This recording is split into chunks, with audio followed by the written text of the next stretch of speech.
Dua dan Yon OPM menangis, bidikan sniper Kostrad bikin ngeri, Sebi klaim kepung markas Letu Fardana.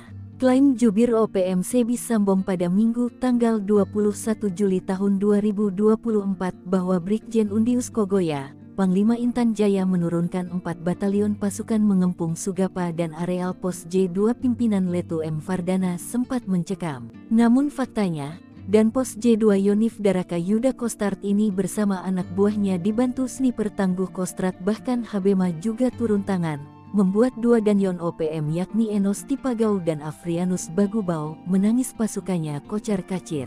Dalam baku tembak selama 1 jam itu, barisan OPM dipukul mundur. Namun ex-tunangan Ayu Ting Ting ini harus berhati-hati, sebab dia pasukannya yang ia pimpi di pos J2 Sugapa akan berhadapan langsung dengan anak buah Undius Kogoya. Target selanjutnya seluruh pos akan diserang dan kami ambil alih kota Sugapa Intan Jaya, ujar Sebi mengirim ancaman.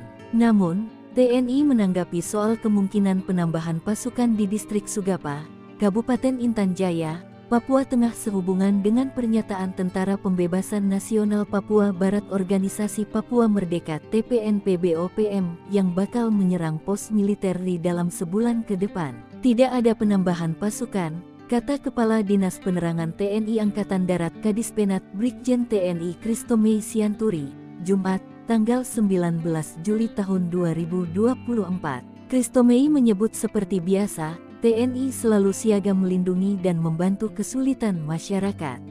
Selain itu, klaim dia, situasi di Sugapa sudah berangsur-angsur pulih dan kondusif.